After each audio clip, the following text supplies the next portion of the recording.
आज ये हमारा असाइनमेंट प्रॉब्लम में लेक्चर नंबर 3 है।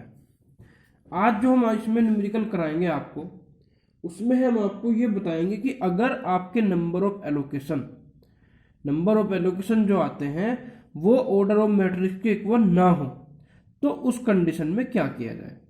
क्योंकि अब तक हमने जितने भी न्यूमेरिकल किए हैं उन सब में नंबर ऑफ एलोकेशन जो आए हैं वो number of row, number of column, या कह सकते हैं कि ऑर्डर ऑफ मैट्रिक्स के इक्वल आए हैं। लेकिन अगर इस तरह का केस आ जाए कि नंबर ऑफ एलोकेशन आपके ऑर्डर ऑफ मैट्रिक्स के इक्वल ना आए, तो क्या करें कि जिससे वो इक्वल हो जाए, वो हम देखेंगे इस क्वेश्चन में। देखिए, सबसे पहला जो क्वेश्चन है आज का वो है solve the assignment problem for which the following cost matrix is given, find its optimal solution. क्या निकालना है? देखिए, solve the assignment problem for which the following cost matrix is given. ये कौन सी मैट्रिक्स दी है? कोस्ट मैट्रिक्स दी है। ठीक है। Find its optimal solution. देखिए, जब कोस्ट होती है तो कोस्ट हमें क्या करनी होती है? मिनिमम करनी होती है। तो हमें पता चलेगा कि कोस्ट की प्रॉब्लम है तो आपको कोस्ट क्या करनी है? मिनिमम करनी है, यानी प्रॉब्लम होगी हमारी मिनिमम की। तो सबसे पहले हम चेक क्या करते हैं? सबसे पहले हम ये चेक करते हैं कि आपकी प्रॉब्लम बैलेंस है या नहीं है। तो बैलेंस का कैसे पता चलता है? नंबर ऑफ रो कितनी है? 4। नंबर ऑफ कॉलम कितने हैं? 4। दोनों इक्वल है तो बैलेंस प्रॉब्लम है। तो हम लिखेंगे number of row is equal to number of column. Clear? तो ये आ जाएगा सो प्रॉब्लम इज बैलेंस। तो आपका जो पहला स्टेप है वो आपका पूरा हो गया, स्टेप 1। अब स्टेप 2 क्या आता है आपका? स्टेप 2 यह आता है कि हम चेक करते हैं कि प्रॉब्लम मैक्सिमाइजेशन की है या नहीं है। हमें पता है कि प्रॉब्लम हमारी किसकी है? मिनिमाइजेशन की। तो हम लिखेंगे वी हैव मिनिमाइजेशन प्रॉब्लम। अब तक हम इस तरह की हम आपको बता चुके हैं कि हमें दो चीज़ें चाहिए। एक तो हमारी प्रॉब्लम बैलेंस होनी चाहिए और एक हमारी प्रॉब्लम मिनिमाइजेशन में होनी चाहिए। अगर हमारी दोनों कंडीशन फुलफिल करते हैं तब हम स्टेप 3 की ओर बढ़ेंगे। क्लियर है? अगर मिनिमाइजेशन की नहीं है, मैक्सिमाइजेशन की है, उस केस में क्या करते हैं वो हमने आपको बताया हुआ है। क्लियर? और हमने ये भी आपको बताया हुआ है कि अगर आपकी जो प्रॉब्लम है वो कैसी है? वो अनबैलेंस है, तो उसे बैलेंस कैसा करेंगे वो भी कराएंगे। इस तरह के न्यूमेरिकल हमने अब तक नहीं कराए, वो भी कराएंगे। ठीक है। अब बढ़ते हैं स्टेप 3 की ओर। देखिए, स्टेप 3 क्या कहता है आपका।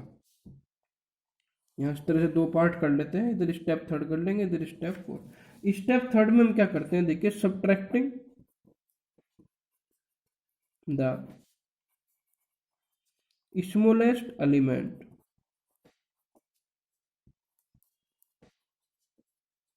in each row from every element of the corresponding row। यानी वही करना है जो आपकी रो है, उस रो में से मिनिमम नंबर को सिलेक्ट करके पूरी रो में से माइनस करना है। तो देखिए क्या आएगा आपको। यहाँ मैट्रिक्स बना लेते हैं दोबारा।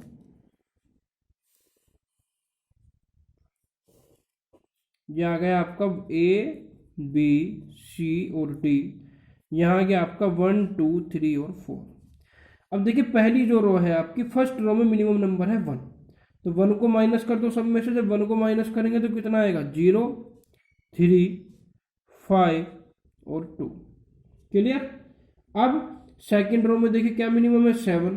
तो सेकंड रो में से 7 को मिनिमम कर दीजिए तो कितना आएगा? 2, 0, 3, 2। अब थर्ड रो की ओर बढ़िए। थर्ड रो में क्या मिनिमम है? 4। तो 4 को माइनस कर दीजिए पूरी रो में से तो कितना आएगा? 0, 1, 7, 3। अब बची आपकी लास्ट रो। लास्ट रो में क्या मिनिमम है? 5। तो 5 को माइनस कर दीजिए तो कितना आ जाएगा? 3, 2, 3, 0। तो इस तरह से देखिए आपने यहाँ पर जो किया है, यहाँ पर आपने सबसे पहले स्टेप 1 किया, उसके बाद आपने स्टेप 2 किया, फिर स्टेप 3 किया। क्लियर है? ये आपका सॉल्यूशन यहाँ से स्टार्ट हुआ था। अब इसके बाद हम कहाँ बढ़ेंगे? Step number 4। स्टेप 4 क्या है? जैसे आपने रो में से स्मॉलेस्ट एलिमेंट माइनस किया है, ऐसे ही हम कॉलम में से स्मॉलेस्ट एलिमेंट को माइनस करेंगे। तो यहाँ आ जाएगा, देखिए, subtracting the smallest element in each column from every element of the corresponding column। ये स्टेप आप अच्छे से सीख गए होंगे। हम 3-4 न्यूमेरिकल हमने करा दिए, उसमें आपने समझ भी लिया होगा कि कैसे कैसे करना है। अब हमने फिर ये मैट्रिक्स बनाई, बहुत सिंपल है, ज़्यादा हार्ड नहीं है, सिंपल सिंपल से स्टेप है, बस स्टेप टू स्टेप करते चले, क्वेश्चन आपका सोल्व हो जाएगा। अब देखिए, यहाँ देखिए, अब हम जो ये स्टेप 4 करेंगे ये इस मैट्रिक्स में करेंगे। क्लियर है? क्योंकि इस मैट्रिक्स से मैंने ये मैट्रिक्स बनाई है, इस मैट्रिक्स से मैं नई मैट्रिक्स बनाऊंगा। तो यहाँ देखिए, इस रो में, इस कॉलम में क्या मिनिमम है? 0। तो 0 को माइनस करेंगे तो एज इट इज रहेगा, यानी 0 2 0 3। दूसरे कॉलम में भी क्या मिनिमम है? 0, तो ये भी एज इट इज रहेगा, यानी 3 0 1 2। थर्ड कॉलम में क्या मिनिमम है? थर्ड कॉलम में मिनिमम है आपका 3। ठीक है, तो 3 को माइनस करेंगे कॉलम में से तो क्या आ जाएगा? 2 0 4 0। क्लियर? अब लास्ट की रो में क्या मिनिमम है? इसमें भी 0 मिनिमम है, तो 0 को माइनस करेंगे तो आ जाएगा 2 2 3 0। ठीक, तो इस तरह से आपका स्टेप 4 भी कंप्लीट हुआ। अब स्टेप 4 के बाद हम क्या करते हैं? स्टेप 4 के बाद हम करते हैं एलोकेशन। क्या करते हैं? एलोकेशन। ठीक है, तो हम एलोकेशन स्टार्ट करेंगे। देखिए, यहाँ से समझिएगा, इस तरह से कर लेते हैं, इसके भी 4 बॉक्स बना लेते हैं इधर से। यह आ जाएगा आपका यहाँ पर स्टेप 5। स्टेप 5 है आपका स्टार्ट दी एलोकेशन। अब देखिए, जब एलोकेशन स्टार्ट करेंगे तो इस मैट्रिक्स को फिर दोबारा बनाएंगे। अब हमें जो ध्यान देना है वो एलोकेशन के बाद देना है। एलोकेशन तो आप कैसे एलोकेशन करते हैं, कैसे नहीं, वो सब सीख चुके हैं, क्योंकि हमने 3 न्यूमेरिकल इस तरह के करा दिए हैं, और आप उन चीज़ों को अच्छी तरह से समझ भी गए होंगे कि एलोकेशन किस किस तरह से करते हैं। मेन बात हमारी तब आएगी जब नंबर ऑफ एलोकेशन में ऑर्डर ऑफ मैट्रिक्स के इक्वल नहीं आएगा। क्लियर है? अब देखिए, ये आपने यही मैट्रिक्स एज इट इज यहाँ उतारी जो स्टेप 4 से आपको प्राप्त हुई थी। अब स्टेप 5 में आप एलोकेशन करेंगे। एलोकेशन करने के लिए क्या करते हैं? देखिए, रो से स्टार्ट करेंगे। पहली रो में कितने जीरो हैं? 1। तो मैं क्या करूँगा? उसे बॉक्स में बंद कर दूंगा, यानी उसे एलोकेट कर दूंगा। अब जिस कॉलम में आपकी 0 एलोकेट हुई है, अगर उस कॉलम में कोई और 0 है तो मैं उसे क्रॉस कर दूंगा। ठीक, अब बढ़ते हैं पहली रो के बाद दूसरी रो की ओर। दूसरी रो में 2 0 है, तो मैं इन्हें एलोकेट नहीं कर सकता। क्लियर है? अब थर्ड रो में बढ़ेंगे तो थर्ड रो में कितनी 0 है? थर्ड रो में कोई 0 नहीं है आपकी। फिर आप फोर्थ रो में चलेंगे, फोर्थ रो में 2 0 है, तो आप इन्हें भी एलोकेट नहीं कर सकते। ठीक, तो अब रो वाइज तो चारों रो चेक कर लिया, अब कॉलम वाइज चलेंगे। तो पहले कॉलम में कोई 0 नहीं है, दूसरे कॉलम में आपकी 1 0 है। ठीक, तो 1 0 है तो उस कॉलम की 0 को मैंने एलोकेट कर दिया। ठीक, अब जब मैं कॉलम में एलोकेट कर रहा हूं तो जो जीरो आपकी एलोकेट हुई है, उस रो में अगर कोई 0 है, उस रो में कौन सी 0 है? ये वाली, उसे मैं क्या कर दूंगा? क्रॉस कर दूंगा। ठीक, ये कर दिया जी मैंने। अब दूसरे कॉलम के बाद मैं कहाँ बढ़ूंगा? तीसरे कॉलम की ओर। तीसरे कॉलम में कितनी 0 है? 1, ये वाली। ठीक है, नहीं, इसे भी मैंने एलोकेट कर दिया। और जिस रो में ये एलोकेट हुई है, उस रो में अगर कोई 0 है तो मैं उसे क्रॉस कर दूंगा। ठीक, अब थर्ड कॉलम के बाद बढ़ूंगा फोर्थ कॉलम पे। फोर्थ कॉलम में आपका कोई भी 0 नहीं बचा, यानी आपने देखा यहाँ नंबर ऑफ एलोकेशन कितने हैं? 1 2 3, और नंबर ऑफ रो या नंबर ऑफ कॉलम कितने हैं? 4। ठीक, तो यहाँ से क्या आ जाएगा? Number of allocation is equal to not order of matrix. ठीक, ये आ गया। अब क्या करना है? देखिए, मेन चीजें अब स्टार्ट होती हैं कि अब हम इसमें क्या करेंगे। अब यहां से चीजें शुरू होती हैं, देखिए आपकी, कि कैसे कैसे हमें करना है। स्टेप हमारा शुरू होगा 6। क्या होगा? स्टेप 6 स्टार्ट होगा। स्टेप 6। अब स्टेप 6 क्या है? देखिए आपका, आप अगर इस फ्लो चार्ट की ओर देखें, ध्यान दें इसकी तरफ, हम अभी यहाँ हैं, हम अभी इस पोजीशन में है। If there is any single zero in row, ये मैंने एलोकेशन कर दिया। एलोकेशन करने के बाद मैं यहाँ आ गया। यहाँ है does the number of mark zero equal to order of matrix. अब अगर जब यस होता था तो मैं नीचे आ जाता था कि हमें सॉल्यूशन मिल गया, लेकिन अब क्या है, अब हमें सॉल्यूशन नहीं मिला। हमारा जो एलोकेशन है वो ऑर्डर ऑफ मैट्रिक्स इक्वल नहीं है। तो मैं क्या करूँगा, मैं नो की तरफ जाके इस साइड जाऊँगा। तो मैं इस साइड चला तो इस साइड देखिए क्या करना है, हमें करना है draw minimum number of line to cover all zero in table. Clear है? सबसे पहले मैं इस स्टेप को करूँगा। अगर इस तरह की कंडीशन हो जाए कि आपका नंबर ऑफ एलोकेशन किसके इक्वल हो, नंबर ऑफ एलोकेशन आपके ऑर्डर ऑफ मैट्रिक्स के इक्वल ना हो, तो उस कंडीशन में आप क्या करेंगे, देखिए draw minimum number of line to cover all zero in table. यानी टेबल के अंदर जितनी भी जीरो हैं आप उन्हें कम से कम लाइन में क्या करेंगे, कवर करेंगे। ठीक है, कैसे करेंगे देखिए। आप पहले इस मैट्रिक्स को यहाँ दोबारा बना दीजिए। दोबारा बनाएंगे तो आपको अच्छे से समझ में आ जाएगा। 0 3 2 2 2 0 0 2 0 1 4 3 3 2 0 0। ये आ गया। अब इसने क्या कहा है कि आपके जितनी भी जीरो हैं उन सबको कम से कम लाइन में ड्रॉ कीजिए, यानी कम से कम लाइन में कवर कीजिए। ठीक है नहीं? अब कैसे कवर करना है देखिए, ये समझ लीजिएगा आप। अगर आपने ये चीज़ समझ ली कि जीरो को कम से कम लाइन में कैसे कवर करना है, तो ये समझ लीजिए आपने क्वेश्चन को सोल्व कर लिया, फिर आपको कोई दिक्कत नहीं आएगी। क्लियर है? तो देखिएगा, आप ध्यान से समझिएगा इसे कैसे करना है। देखिए हम क्या करते हैं, जब इस तरह की कंडीशन आती है तो हम क्या करते हैं, सभी जीरो को लाइन में कवर करते हैं। कैसे करते हैं देखिए, जैसे कि पहली लाइन है, पहली रो वाइज चलेंगे, तो भी पहली रो से स्टार्ट करेंगे। आप देख रहे हैं कि पहली रो में केवल एक बॉक्स बना हुआ है, केवल एक बॉक्स है, यानी एलोकेट जीरो है। ठीक है, तो हमें क्या चाहिए, हम उस जीरो को कवर करेंगे जिस रो में या जिस कॉलम में क्या हो, कम से कम एक तो बॉक्स हो और एक आपका क्रॉस हो। क्या हो, एक बॉक्स हो और एक क्रॉस हो। क्लियर है? अब पहली रो में आपका केवल बॉक्स है, क्रॉस नहीं है, तो मैं इस जीरो को कवर नहीं कर सकता। ठीक, दूसरी रो में आया मैं, दूसरी रो में मैंने क्या देखा, बॉक्स भी है और क्रॉस भी है, यानी मिनिमम एक बॉक्स होना चाहिए और क्रॉस आपके कितने भी हो। ठीक है, बॉक्स तो आपका एक ही होगा, मैं आपको बता दूं, क्योंकि एक रो या एक ही कॉलम में एक ही बॉक्स होता है, एलोकेशन एक ही होता है। आपके जो क्रॉस है वो एक से ज़्यादा या कम हो, एक से ज़्यादा हो सकते हैं। क्लियर है? अगर जैसे पहले वाली रो है, पहले वाली रो में तो क्रॉस है ही नहीं, तो मैं इसे जीरो को लाइन में कवर नहीं करूँगा।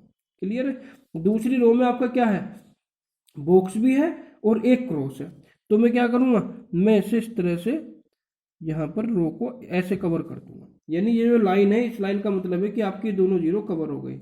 ध्यान दे रहे हैं आप, समझ रहे हैं मैं क्या कहना चाह रहा हूँ। मेरा कहने का ये मतलब है कि हम उस लाइन को कवर करेंगे पहले जिस लाइन में एक बॉक्स हो और आपका एक से ज़्यादा, एक या एक से ज़्यादा क्या हो, क्रॉस हो।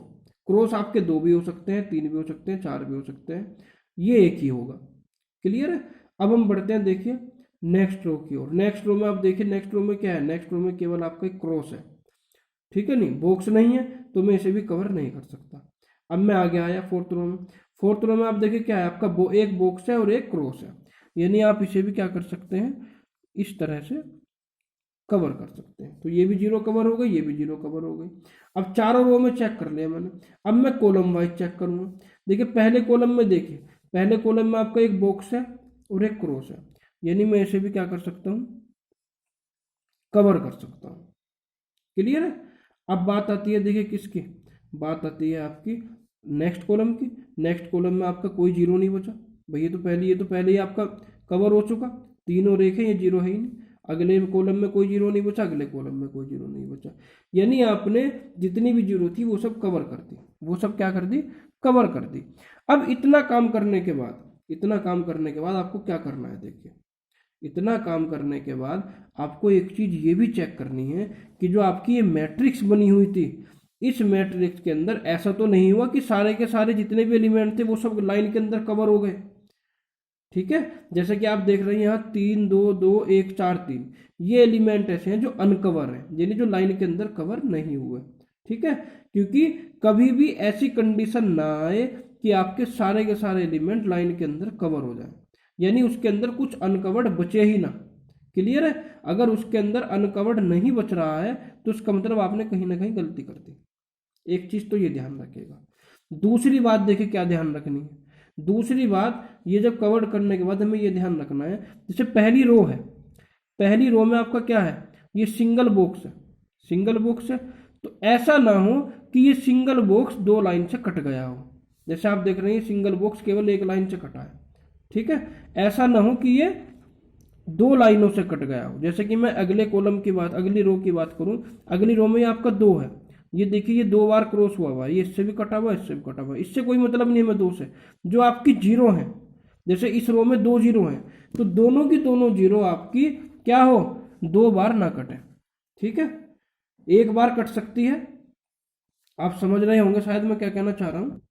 मेरा कहने का ये मतलब है कि अगर किसी रो में 2 जीरो हैं तो उन 2 जीरो में से एक जीरो तो इंटरसेक्ट हो सकती है, एक जीरो तो दो लाइन से कट सकती है, लेकिन कभी ऐसा नहीं होगा कि दोनों की दोनों जीरो आपकी क्या हो जाए, दोनों की दोनों जीरो आपकी दो लाइन से कट जाए। ठीक है, नहीं उस केस में आपका क्या रहेगा, कहीं ना कहीं यानी आपने गलती कर दी। क्लियर है, ये ध्यान रखिएगा। इस तरह का केस भी आगे आएंगे, जब आएंगे तब समझाऊंगा मैं आपको, अभी तो जितना है इतना समझ लीजिए आप। ठीक है, नहीं मेरा कहने का मकसद यही है कि जितने भी जीरो हैं उन्हें कवर करते समय हमें सिर्फ ये ध्यान रखना है बाद में कि सारे के सारे एलिमेंट आपके कवर ना हो जाएं। और दूसरा क्या है कि किसी भी रो में, अगर किसी रो या किसी कॉलम में आपका एक जीरो है, 2 जीरो है, 3 है या 4 है, यानी जितने भी जीरो हैं उसके अंदर सारे के सारे इंटरसेक्ट ना हो। अगर 4 है तो 3 इंटरसेक्ट हो जाए कोई दिक्कत नहीं है, 3 है 2 इंटरसेक्ट हो जाए कोई दिक्कत नहीं है, 2 है 1 इंटरसेक्ट हो जाए कोई दिक्कत नहीं है, और अगर एक ही है, जैसे ये सिंगल है या ये सिंगल है, तो ये इंटरसेक्ट नहीं हो सकते, ये ध्यान रखना है। क्लियर है, अब देखिए आगे बढ़ते हैं, आगे क्या करना है। मैंने अभी इतना काम किया, draw minimum number of line to cover all zero in table, जितने भी आपके जीरो थे उन्हें मैंने मिनिमम नंबर ऑफ लाइन में कवर कर दिया। अब subtract the smallest uncovered element from all uncovered element, क्या कहा है, subtract the smallest uncovered element from all uncovered element. Uncovered element कौन कौन से आपके, 3 2 2 1 4 3। इसने क्या कहा है कि जो इसके अंदर अनकवर्ड है, जो लाइन के अंदर कवर नहीं हुए, उनमें से मिनिमम एलिमेंट को सिलेक्ट करके सभी में से माइनस कर दो। सभी में से किस में से, जो अनकवर्ड है। यानी आप देखिए मिनिमम एलिमेंट किसमें, अनकवर्ड में। क्या है आपका, देखिए भाई 3 2 2 1 4 3, तो मिनिमम अनकवर्ड है आपका 1। ठीक, अब जो ये 1 आया है मैं क्या करूंगा, देखिए इसके ध्यान से देखिएगा आप, ये ए है, ये बी, ये सी और ये डी, ये 1 2 3 और 4, ये आ गया आपका। चलो इसे तो छोड़ दो भी आप, ये तो भी मत लिखो यहाँ क्या है क्या नहीं। ठीक है, नहीं हमें क्या करना है, देखो जो अनकवर्ड है, अनकवर्ड है आपके 3 2 2 1 4 3, इसमें जो मिनिमम नंबर है उसे माइनस कर दीजिए। ये जीरो मैंने ऐसे ही लिख दिया, इसे छोड़ दो भी आप। ठीक है, तो यहाँ से 3 में से 1 माइनस करेंगे तो कितना आएगा, 2, 2 में से 1 माइनस करेंगे तो कितना आएगा, 1, 2 में से 1 माइनस करेंगे तो कितना आएगा, 1, एक अनकवर्ड ये बचे, तो 1 में से 1 जगह कितना बचेगा, 0, 4 में से 1 जगह कितना बचेगा, 3, और 3 में से 1 जगह कितना बचेगा, 2, ये आ गया। ठीक है, यानी ये वाला काम मैंने पूरा कर दिया। Subtract the smallest uncovered element from all uncovered element. ठीक है, जितने भी अनकवर्ड थे उनमें से मैंने स्मॉलेस्ट नंबर को अनकवर्ड कर दिया। अब आगे चलते हैं, add it to the element that lie at intersection of line. ठीक है, नहीं यानी जो ये मिनिमम नंबर आया है इसे ऐड करना है। कहाँ ऐड करना है, इंटरसेक्शन पॉइंट पर। इंटरसेक्शन पॉइंट कौन से होते हैं, इंटरसेक्शन पॉइंट वो होते हैं जहां जो एलिमेंट आपका दो लाइनों से कटा हुआ हो। जैसे ये 2 है, देखिए 2 इस लाइन से भी कट गया, इससे भी कट गया। इधर ये 3 है, 3 ये इस लाइन से भी कट गया, इस लाइन से भी कट गया। ये दोनों क्या हो गए, इंटरसेक्शन पॉइंट हो गए। तो जहां इंटरसेक्शन पॉइंट होगा वहां मैं इस मिनिमम नंबर को प्लस कर दूंगा, यानी 2 में 1 प्लस करूंगा तो कितना आ जाएगा, यहाँ आ जाएगा आपका 3, और 3 में 1 प्लस करूँगा तो कितना आ जाएगा 4। तो ये आ गया आपका। ठीक है, अब आगे चलते हैं। देखिए आगे क्या करना है, add it to the element that, sorry यहाँ देखिएगा, keep the remaining element unchange in the table. और जो आपके एलिमेंट बचे उन्हें क्या करना है, अनचेंज रखना है, यानी जुगतु रखना है, यानी 0 ये आपका जुगतु आ जाएगा। यहाँ पर ये बच रहा है 0 0 2, ये एज इट इज आ जाएगा, ये 0 एज इट इज आ जाएगा, यहाँ 2 0 0 ये भी एज इट इज आ जाएगा। क्लियर है, यानी इसका मतलब ये है कि अनकवर्ड एलिमेंट में से जो भी आपका मिनिमम नंबर होगा वो अनकवर्ड में से तो माइनस होगा, जहां इंटरसेक्शन है वहां प्लस होगा, और जो कवर्ड है और लेकिन इंटरसेक्शन नहीं है वो आपका एज इट इज आ जाएगा। ये 3 काम करने हैं आपको। इन 3 काम को करने के बाद आपको क्या करना है, आपको दोबारा से फिर क्या करना है, इसके अंदर फिर से आपको एलोकेट करना है। अब इतना काम करने के बाद आप देखिए कहाँ आ गए, इस अगर मैं ग्राफ की बात करूँ, इतना काम करने के बाद मैं फिर रिवर्स हो गया, और रिवर्स होके फिर मैं यहाँ आ गया। क्या करना है मुझे, फिर से वही काम करना है। ठीक है, अब मैं फिर से वहीं आ जाऊंगा यहाँ का मतलब ये आ गया कि दोबारा से एलोकेशन स्टार्ट करना है। अब दोबारा से एलोकेशन स्टार्ट करते हैं। देखिए यहाँ पर, यहाँ क्या आएगा आपका, ये है आपका पहली रो में कितना है, देखिए पहली रो में आपका सिंगल 0 है, तो इसे बॉक्स में बंद कर दीजिए। अब जिस कॉलम में आपकी 0 आई है उसमें अगर 0 है तो उसे क्रॉस कर दीजिए।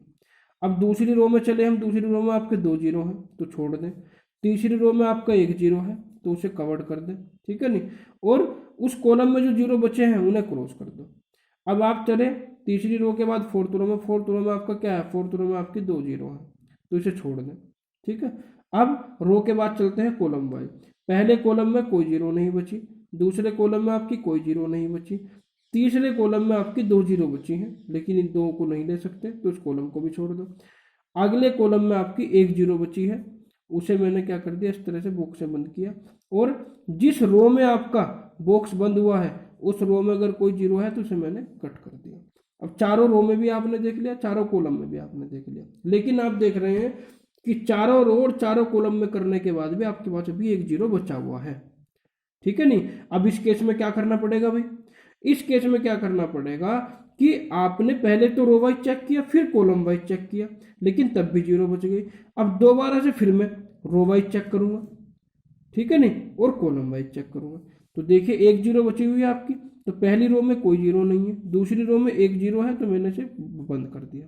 अब उस कॉलम में कोई 0 नहीं बचा, अब आपकी सारी 0 कवर हो गई। तो ये ध्यान रखिएगा, फिर भी 0 बचती है तो दोबारा से फिर मैं वही स्टेप रिपीट करूंगा, रो वाइज चेक करूंगा फिर कॉलम वाइज चेक करूंगा। अब आप देखिए यहाँ पर नंबर ऑफ एलोकेशन कितने हो गए, 1 2 3 4। Number of allocation is equal to order of matrix. ठीक है, यही तो प्रॉब्लम आ रही थी। ठीक है नहीं, ऊपर जो मैंने किया था, ऊपर वाले में क्या आया था कि number of allocation order of matrix के इक्वल नहीं थे, लेकिन ये स्टेप 6 करने के बाद, स्टेप 6 करने के बाद मैंने क्या किया, मैंने एक नई मैट्रिक्स बनाई और नई मैट्रिक्स से मैंने देखा कि number of allocation order of matrix के इक्वल आ गया। यानी इसका मतलब क्या है, we find optimum solution, we find optimum solution. Clear है, यानी अब हमें पता चल गया जो ए टास्क है उसे कौन कर रहा है 1, बी को कौन कर रहा है 3, सी को कौन कर रहा है 2 और डी को कौन कर रहा है 4। क्लियर है, अब कितना कितना समय कॉस्ट लग रही है, कॉस्ट कहाँ से पता चलेगी हमें, कॉस्ट पता चलेगी हमें इस मैट्रिक्स से जो हमें ये स्टार्टिंग में दी गई थी। ठीक है, तो ए को 1 कर रहा है तो कितनी कॉस्ट आ रही है 1, बी को 3rd कर रहा है तो कितनी कॉस्ट आ रही है 10, सी को 2 कर रहा है तो कितनी कॉस्ट आ रही है 5, और डी को कौन कर रहा है, डी को कर रहा है आपका 4th, कितनी कॉस्ट आ रही है 4th में 5। क्लियर है, यानी कुल मिलाकर आपकी जो कॉस्ट आई वो कितनी आई, टोटल कॉस्ट आपकी कितनी लगी चारों टास्क को पूरा करने में। अच्छा जोड़ दो, 1 और 10 11 और 5 16 और 5 21। तो इस तरह से देखिए आपका ये क्वेश्चन पूरा हुआ। आपने इसमें देखा कि किस किस तरह से हमने किया। ठीक है, यहाँ पर आपने स्टेप 5 किया, स्टेप 5 जो हम अब तक करते हुए आ रहे थे। ठीक, ये स्टेप 6 नया आया। स्टेप 6 में हमने आपको बता दिया कि क्या करना है, 0 को कवर करना है, जीरो को कवर करने का तरीका मैंने आपको बताया है कि कवर करते समय ये ध्यान रखेंगे कि रो या कॉलम में क्या हो, एक बॉक्स हो और कम से कम एक आपका क्रॉस हो, ये होना चाहिए, तभी हम उस लाइन को काटेंगे। क्लियर है? एक बॉक्स हो और एक क्रॉस हो, तब उस लाइन को हम कवर कर देंगे। जैसे पहली लाइन में क्या था, सिंगल बॉक्स था तो मैंने इसे कवर नहीं किया, छोड़ दिया, अगली रो पर आ गया। जैसे थर्ड रो में क्या था, केवल एक क्रॉस था तो मैंने उसे छोड़ दिया, मैं सीधा अगली रो पर आ गया। ठीक है नहीं? तो पहले रो वाइज और कॉलम वाइज ये चेक करेंगे, उन रो और उन कॉलम को ढूंढेंगे जहां पर एक बॉक्स या कम से कम एक क्रॉस हो। ठीक, एक बॉक्स और कम से कम एक क्रॉस हो। ठीक है, तो इसके बाद क्या करना है वो भी मैंने आपको बता दिया।